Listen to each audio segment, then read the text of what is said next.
नमस्कार बच्चों, हम पढ़ रहे हैं कठोर एवं मृदु अम्ल तथा क्षार के बारे में।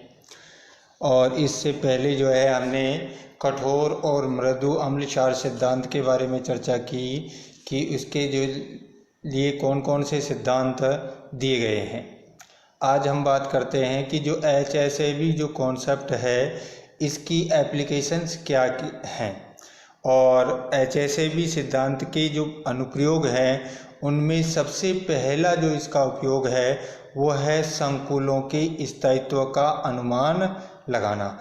हम इस सिद्धांत की सहायता से ये आसानी से बता सकते हैं कि कौन सा संकुल स्थायी रहेगा और कौन सा संकुल जो है वो अस्थायी होगा।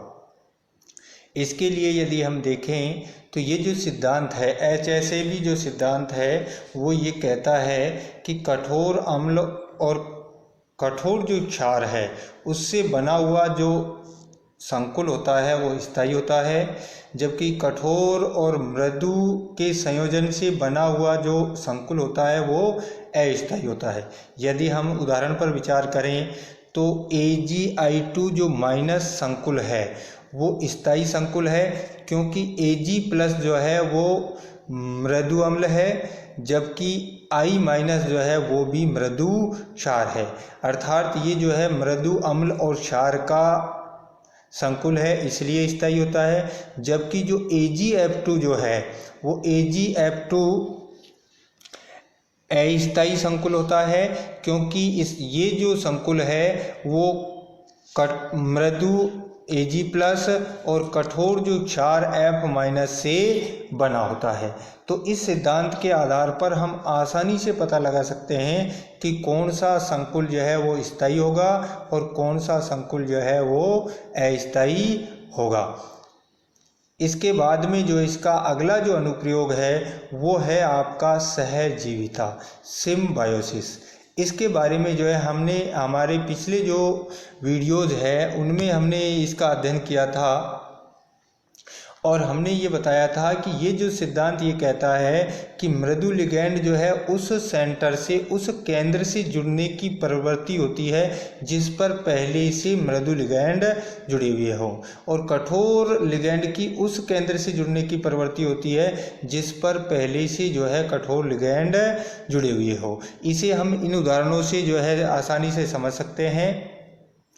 यदि हम पहले विचार करें तो कोबाल्ट CnF3 जो संकुल है, कोबाल्ट CnF3 संकुल, इसकी तुलना में जो है कोबाल्ट CnI- जो कॉम्प्लेक्स है वो ज़्यादा स्थायी होता है।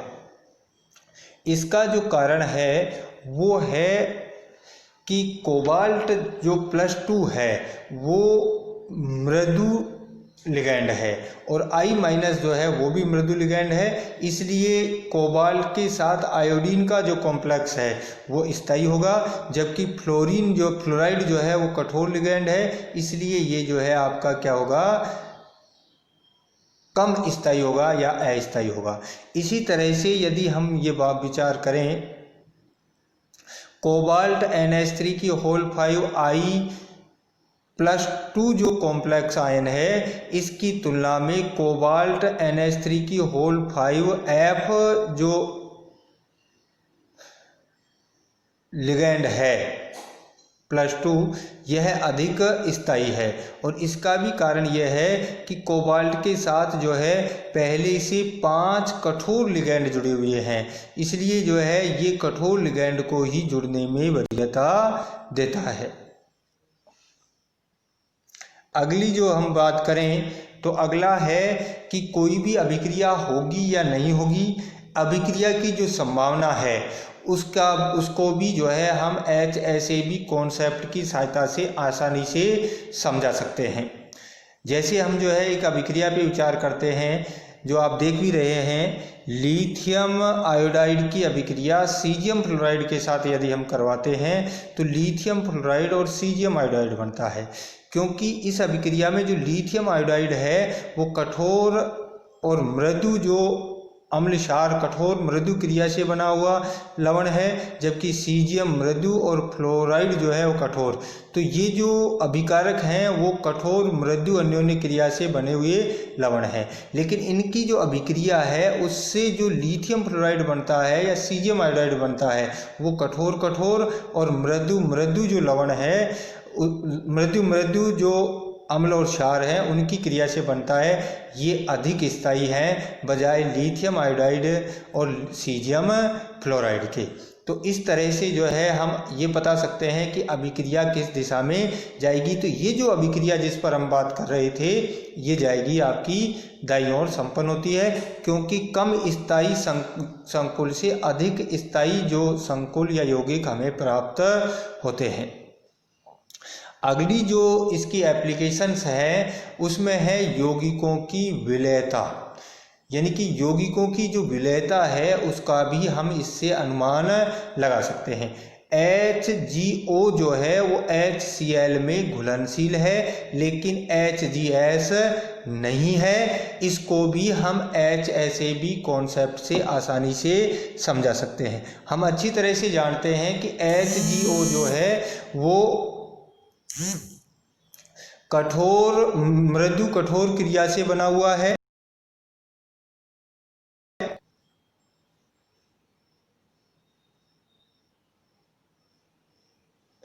मृदु और कठोर क्रिया से बना हुआ है और HCl की जो है वो भी कठोर और मृदु अम्ल क्षार का लवण है। इनकी जो क्रिया है HgO के साथ HCl की क्रिया से HgCl2 बनता है जो मृदु मृदु लवण है, और H2 जो है H+ और OH- का संयोजन से कठोर कठोर अन्योन्य क्रिया से बना है। कहने का मतलब यह है कि HgO की तुलना में HgCl2 जो है वो अधिक स्थायी है, इसलिए अभिक्रिया जो है दाईं ओर होगी और HCl में घुल जाती है। इसके विपरीत जो HgS है वो मृदु अम्ल और मृदु क्षार का यौगिक होने के कारण अधिक स्थायी होता है और वो HCl में नहीं घुलता है। तो हम यूँ कह सकते हैं कि HgO जो है वो कम स्थायी होता है और HCl में घुल करके अधिक स्थायी HgCl2 में बदल जाता है। तो विलयता जो है उसका अनुमान भी हम जो है इसके आधार पर लगा सकते हैं।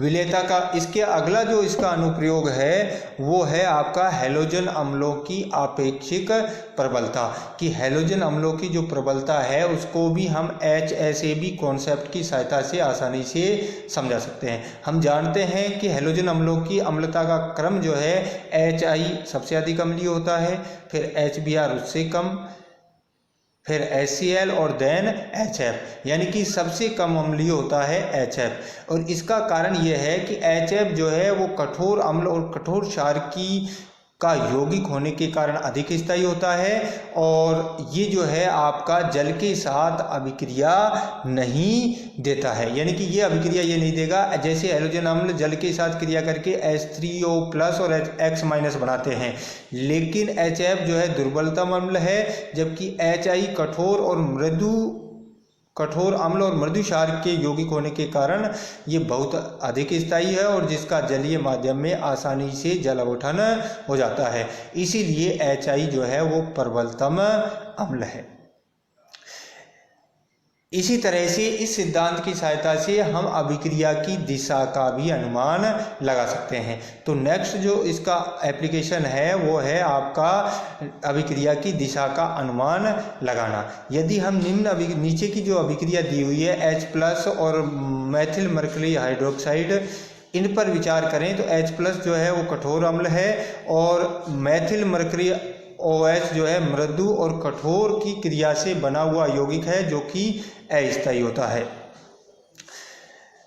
इनकी क्रिया से जो बने यौगिक हैं H+ और CH3HgOH से वो H2O+ CH3Hg+ बनता है।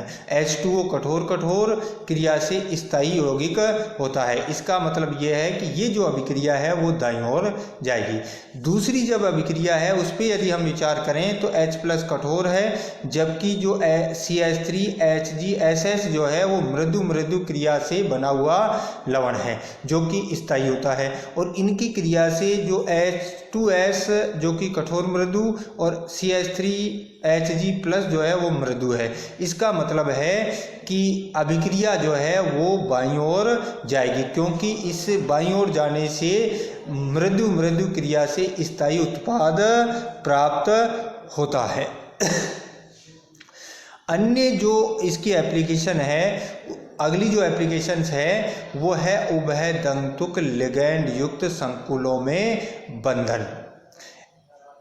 उभयदंतुक जो लिगैंड है जैसे HCN- वो कोबाल्ट प्लस आयन से नाइट्रोजन द्वारा बंधित होता है, जबकि Pd+2 आयन से H द्वारा बंधित होता है। इस प्रकार जो है कोबाल्ट जो है उससे CONCS की होल पावर -2 और प्लेडियम के साथ PdHCN की पावर 4-2 कॉम्प्लेक्स स्थायी होता है। क्योंकि कोबाल्ट+2 जो आयन है वो कठोर आयन है, अतः ये कठोर क्षार अर्थात नाइट्रोजन परमाणु द्वारा बंधित होकर स्थायी संकुल बनाएगा, और जो होगा आपका CONCS की होल 4-2, जबकि Pd+2 जो है बंधन में मृदु अम्ल है, जो कि मृदु अम्ल अर्थात सल्फर परमाणु को बंधन में वरीयता देगा, और इनकी क्रिया से जो कॉम्प्लेक्स बनेगा वो होगा PdHCN की पावर 4+2। तो ये जो है कुछ एप्लीकेशन थी। अन्य एप्लीकेशंस पर जो है हम अगले वीडियो में विचार करेंगे। आज के लिए इतना ही, धन्यवाद।